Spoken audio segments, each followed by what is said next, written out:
दिल्ली में चल रहे किसान आंदोलन के समर्थन में बीकानेर में भी एनएसयूआई ने सांसद अर्जुन राम मेघवाल के घर पर विरोध प्रदर्शन किया। एनएसयूआई का आरोप है कि केंद्र सरकार द्वारा लाए गए तीनों बिल किसानों को खत्म करने की साजिश।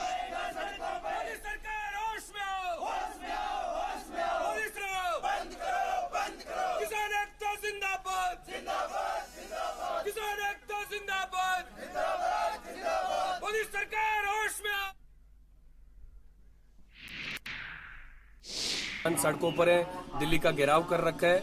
एनएसयूआई और कांग्रेस पार्टी इसमें उनका सहयोग कर रही है अन्नदाताओं का, क्योंकि मैं खुद किसान परिवार से आता हूं। हमारा परिवार खुद किसानी करता है, खेती करता है। देश की सरकार रीढ़ की हड्डी माने जाने वाले किसान को खत्म करने के लिए, चाहे स्टॉक सीमा की बात हो, चाहे एमएसपी की बात हो, इस प्रकार के नियम इस बिल के अंदर थोपे गए हैं, जिसके माध्यम से किसान को खत्म करने की कोशिश की जा रही है, जिसके आक्रोश के चलते किसान देश की सड़कों पर है। सरकार ने अगर समय रहते किसानों की मांगों को नहीं माना तो मजबूरन पूरे देश के किसान, अभी तो केवल मध्य प्रदेश के, पंजाब के, हरियाणा के किसान सड़कों पर उतरे, लेकिन आगामी समय के अंदर पूरे देश के किसान सड़कों पर उतरकर देश की सरकार को ये चेताने का काम करेंगे कि सरकार ने अगर किसानों को खत्म करने की साजिश की तो किसान सरकार से मुंह तोड़ जवाब देने के लिए तैयार खड़े।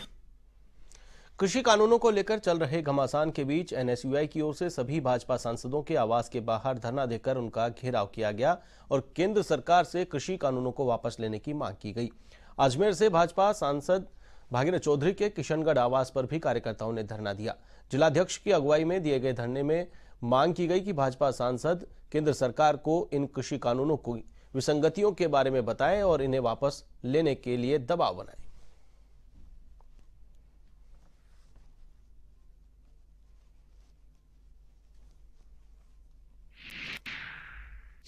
किसानों के हित में जो फैसला नहीं लिया गया है, किसानों पे आए दिन उनको दिल्ली जाने से रोकना, किसानों को प्रोटेस्ट चल रहा है, किसान सड़कों पे हैं। इस ठंडे मौसम के अंदर भाजपा की तानाशाही सरकार द्वारा किसानों पे ठंडे मौसम में पानी की बौछारें करना, उन पर लाठीचार्ज करना एक तरीके से गलत है। जो किसान अध्यादेश ये लेके आए हैं उसमें किसानों के हित में देखते हुए किसानों के साथ में एक सही व्यवहार किया जाए और किसानों हित के अंदर एक फैसला होना चाहिए।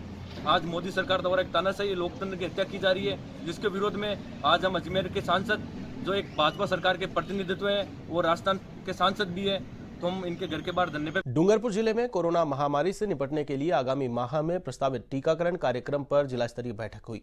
इस दौरान विश्व स्वास्थ्य संगठन के अधिकारी डॉक्टर व्यास ने टीकाकरण कार्यक्रम का प्लान पेश किया। उन्होंने बताया कि टीकाकरण 4 चरणों में होगा। इसमें सबसे पहले मेडिकल सेवाओं और उनसे जुड़े लोगों को, उसके बाद पुलिस, सेना और पैरा मिलिट्री को रखा गया है। इसके बाद 50 साल से ज्यादा आयु वर्ग और अंत में बाकी सभी का टीकाकरण होगा। बैठक में कलेक्टर सुरेश कुमार ओला ने टीकाकरण करने वाले वैक्सीनेटर्स सहित कोल्ड चेन और स्टोर की सुविधा की जानकारी दी और कहा कि यह जानकारी सभी स्वास्थ्य केंद्रों से 6 दिसंबर तक हर हाल में वेबसाइट पर अपलोड करनी होगी। जिला कलेक्टर की अध्यक्षता में हुई बैठक में सीएमएचओ डॉक्टर महेंद्र परमार सहित सभी ब्लॉक के सीएमएचओ और दूसरे अधिकारी भी शामिल हुए।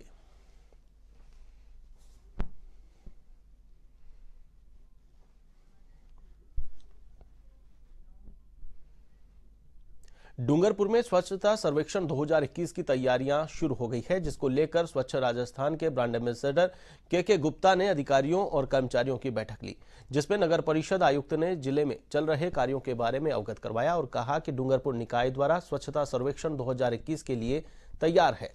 इस बार वे नंबर 1 का ताज हासिल करेंगे।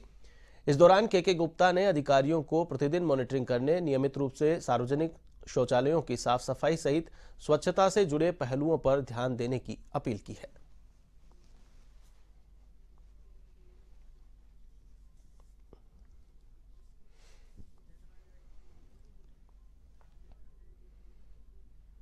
भीलवाड़ा में लोगों ने साईनाथ धाम डेवलपर्स पर आवास के नाम पर धोखाधड़ी का आरोप लगाते हुए अनूठा प्रदर्शन किया है। साथ ही जिला कलेक्टर और पुलिस अधीक्षक को ज्ञापन सौंपा है और लोगों को आवास या पैसा दिलवाने की मांग रखी है। संघर्ष समिति के अध्यक्ष कैलाश सोनी ने कहा कि वर्ष 2010 में साईनाथ धाम के संचालकों ने एक आवासीय स्कीम निकाली थी, जिसमें 1400 लोगों ने अपना पैसा लगाया, जिन्हें 5 साल में आवास देने का वादा किया गया था, लेकिन 10 साल बाद भी आवास नहीं दिया गया। ऐसे में प्रदर्शन के बाद ज्ञापन सौंपकर न्याय दिलाने की मांग की गई है।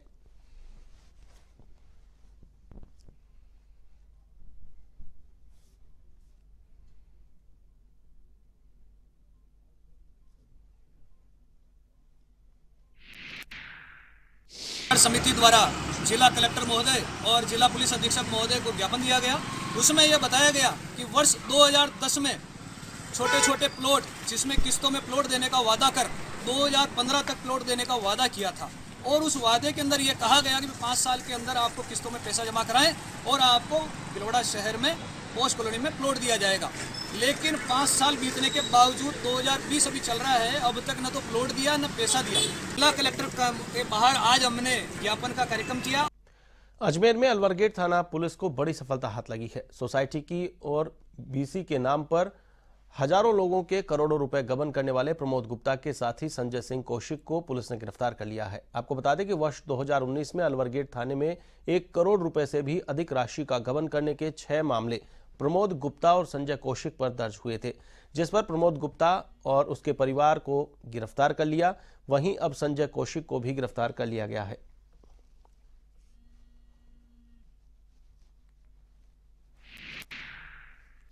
वर्ष 2019 में आज से करीब 1.5 साल पूर्व नगरा पर श्री प्रमोद गुप्ता हैं, उसके परिवार व श्री संजय सिंह कौशिक जो कि डायरेक्टर था, इन्होंने एकता निधि बचत योजना विकास बचत योजना नाम से आरडी एफडी बीसी का काम शुरू किया। इसके दौरान इन्होंने जनता के करोड़ों रुपए लेकर ये फरार हो गए, जिस पर दिनांक 16/4/19 को पहला मुकदमा दर्ज हुआ। उसके बाद में 5 अन्य और मुकदमे दर्ज हुए। इसके अंदर पूर्व में प्रमोद गुप्ता, विजय गुप्ता, सपना गुप्ता, विकास गुप्ता, किरण गुप्ता व गीता गुप्ता को गिरफ्तार किया जा चुका था। इसमें एक आरोपी संजय सिंह कौशिक जो डायरेक्टर था, इसमें जो 1.5 साल से फरार चल रहा था, जिसको कल गिरफ्तार किया गया मुकदमा में, जिसको आज कोर्ट में पेश करेंगे। खबर नागौर के मकराना क्षेत्र से है, जहां कोला डूंगरी रेंज की एक खदान में देर रात खनन कार्य करने के दौरान खदान गिरने से मजदूर पद्माराम की मौत हो गई। सूचना पर पहुंची पुलिस ने शव को मोर्चरी में रखवाया है, जहां मुआवजा राशि को लेकर मृतक के परिजनों ने हंगामा कर दिया, जिसके बाद पुलिस ने बुधवार को मुआवजा राशि को लेकर दोनों पक्षों में समझाइश कर मामले को शांत करवाया और शव का पोस्टमार्टम करवाकर शव परिजनों को सुपुर्द कर दिया। साथ ही मामले की जांच पड़ताल शुरू कर दी।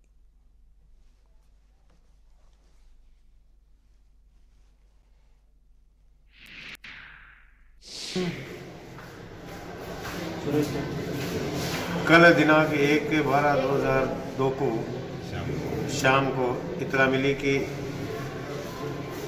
एक व्यक्ति खान पे गिर के खत्म हो गया। उसमें श्रीमान सीआई साहब, परवत सर वे नए स्टाफ के मौके पे पहुंचे, जिसका नाम पद्माराम सुन में रखवाया गया। आज दिनांक 2/12/2002 को मनी एसआई जगदीश प्रसाद वे मई जाब्ता वे एसी नवाब खान के द्वारा पोस्टमार्टम कराकर बॉडी परिजनों को सुपुर्द की गई। खबर पाली के सुमेरपुर से है, जहां गैस पाइपलाइन डालने वाली कंपनी की लापरवाही के चलते 2 लोगों की मौत हो गई, जबकि 1 दर्जन लोग घायल हो गए। दरअसल सांडेराव के पास नेशनल हाईवे 162 पर गैस पाइपलाइन बिछाने का काम चल रहा था। इसी बीच हाइड्रा मशीन का बैलेंस बिगड़ गया।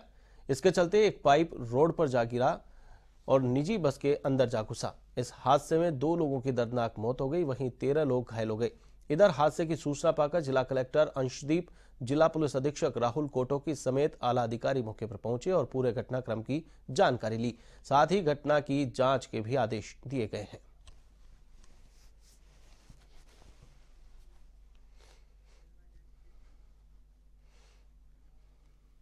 खबर बांसवाड़ा से है, जहां अनास नदी पर भैरवजी पुल का निर्माण कार्य पिछले 8 वर्षों से अधूरा पड़ा है और लोग जान जोखिम में डालकर नाव की सहायता से आवागमन करने को मजबूर हैं।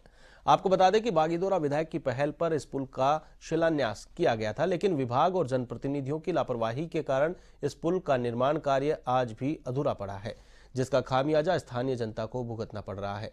जान जोखिम में डालकर नाव में सवार होकर अपने गंतव्य स्थान पर लोग पहुंचते हैं। रोजाना का इसी तरह का आलम देखने को मिलता है। इतना ही नहीं, मोटरसाइकिल भी नाव में रखकर एक स्थान से दूसरे स्थान तक ले जाना पड़ता है।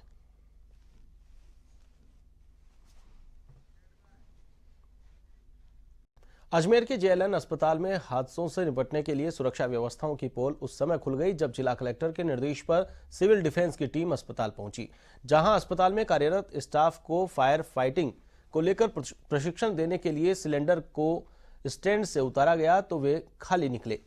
इतना ही नहीं, कुछ सिलेंडर्स की एक्सपायरी डेट 2019 नजर आई। हालांकि सिविल डिफेंस की टीम ने चालू सिलेंडरों से प्रशिक्षण तो दे दिया, साथ ही अस्पताल प्रशासन को अव्यवस्थाओं से भी अवगत करवा दिया।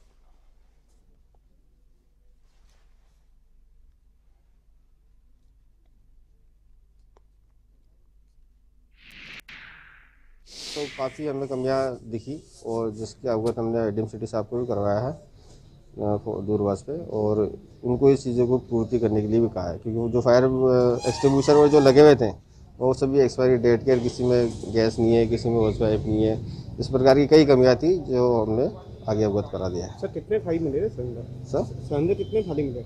सिलेंडर के लगभग इमरजेंसी वार्ड के अंदर 4 लगे हुए थे, वो भी खाली थे।